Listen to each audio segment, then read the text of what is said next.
বাচ্চাটা ডিস্টার্ব করছে, ওরে ধর। হাঁস মোরগ থাকলে হাঁস মোরগ গুলো সামলা। এদিকে মুখরোচক খাবারের কিন্তু প্রস্তুতি চলছে, আর তার চলছে দৌড়ের প্রস্তুতি, কারণ সে রোজা ভেঙে ফেলেছে।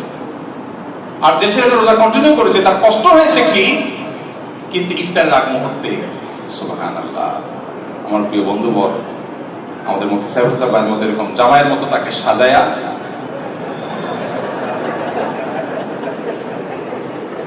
সুন্দর করে সাজায়া তাকে একেবারে ডাইনিং টেবিলের মাঝখানের চেয়ারটাতে আদর করে বসিয়ে একটু পর এসে দাদা বলে, দাদা ভাই এই 20 মিনিট, মাশাআল্লাহ তুমি সাকসেস, এই তো আর 20 মিনিট সব তোমার জন্য। দাদু এসে বলে, আরে আমার দাদু ভাই চেহারা শুকিয়ে গেছে, একটু এই তো আর অল্প একটু সময়। মা এসে সান্ত্বনা দেয়, বাবা এসে সান্ত্বনা দেয়, সবাই সে অ্যাপ্রিসিয়েট করে, একের পর এক তাকে বাহবা দিতে থাকে, তাকে অভয় দিতে থাকে যে তোমার আর কোনো ভয় নাই, কোনো টেনশন নেই, এই তো সূর্য ডুবতে যাচ্ছে আর তোমার আনন্দ শুরু হয়ে যাবে। এদিকে মুয়াজ্জিন আযান হাঁকে,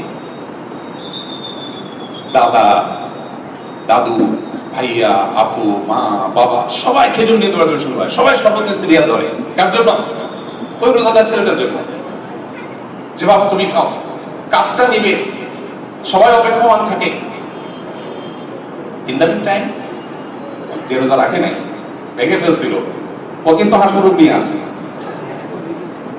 ওরে বরং এই টাইমে যদি আশপাশে ঘুরঘুর করতে দেখে, তখন উল্টা ধমক দিয়ে বলা হয়, এই তোরে খাইতে, তোরা বলছি বাবুরা রাখতে, তোমরা বললাম ওই হাসপাতাল গুলো ধরতে, বাবু দিশা করে রাখ, বেচারা দৌড়ের পর থাকে। এরপর এই জামাই আদরে ইফতার করা রোজাদার ছেলেটা কষ্ট করে সংযম করে যখন রোজাটা সম্পন্ন করে শেষ করে, তার খেয়ে দিয়ে শেষ করার পর যখন থাকে, ওই বাসি খেয়ে বাসি খাওয়ার লোভ সামলাতে না পেরে রোজা ভঙ্গকারী ছেলেটা এই বেলাতে এসেও সেই বাসিটা খায়। এই সিনারিটা আমাদের বাসা বাড়িতে হয় না? ভাইরা আমার,